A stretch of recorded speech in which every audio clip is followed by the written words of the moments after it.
जी हमारे साथ एक बुजुर्ग ठहरे हुए हैं मोहम्मद यूनुस साहब, जो कि फैसलाबाद से आए हैं। जी इनसे पूछते हैं कि ये हर साल आते हैं यहाँ पे, और अब इस दफ़ा क्या कितनी परसेंट महंगाई हुई है, जी बताइएगा। 35 से 40% महंगाई हुई है ये यहाँ पर। पार्किंग वालों ने, हर बंदे ने रेट आज खुद बढ़ाए हुए हैं। कोई यहाँ पूछने वाला नहीं, कोई इसके बता कुछ ज्यादती करता है तो अभी कोई नहीं बोलता। होटलों वाले ज़्यादा पैसे ले रहे हैं। बहुत ज़्यादा महंगाई की हुई है इन्होंने। कुछ वैसे कुदरती महंगाई है आपकी। इस आहद आलम भी मौजूद है, जो कि कराची से आए हुए हैं यहाँ पे मरी में।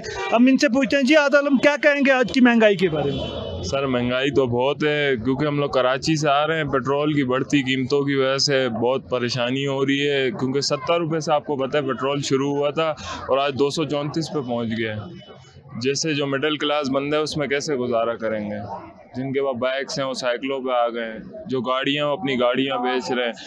तो यही दरख्वास्त है हमारी, पेट्रोल की कीमतें कम हो जाएं ताकि घूमने फिरने में आसानी रहे। जी हमारे साथ एक और शहरी मौजूद है, इनसे पूछते हैं, जी पहले आप आए थे तो अब कितनी महंगाई कितने % बढ़ चुकी है। महंगाई में खातिर खा इजाफ़ा हुआ है, जिससे जो है पब्लिक में बहुत ज़्यादा असर पड़ा है। किरायों में बहुत ज़्यादा इजाफ़ा हो गया है। जो ब्यूरोक्रेट्स हैं, जो बड़े लोग हैं, उनको तो इससे कोई फ़र्क नहीं पड़ता। उनका तो पेट्रोल वैसे भी फ्री होता है, तो आम शहरी पर इसका बहुत ज़्यादा असर पड़ता है। जो टूरिस्ट आते हैं उनको बहुत ज़्यादा ओवर चार्ज किया जा रहा है, भले वो फूड प्राइसेस पे हो, ईटरीज पे हो, सही है, या कोई अगर रेंट्स भर के आ रहे हैं तो वो उन पे भी अलग चार्ज हैं, सही है। ऊपर तक जो गाड़ियाँ आ रही हैं उनके अलग, उनके ओवर चार्ज कर रहे हैं।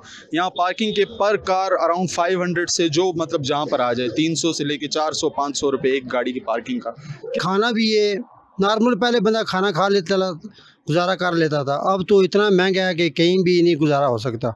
जी इनका कहना था कि अब खाना भी महंगा हो गया है, पार्किंग भी महंगी है, होटलिंग भी महंगी है, बंदा यहाँ ठहरे तो कहाँ ठहरे।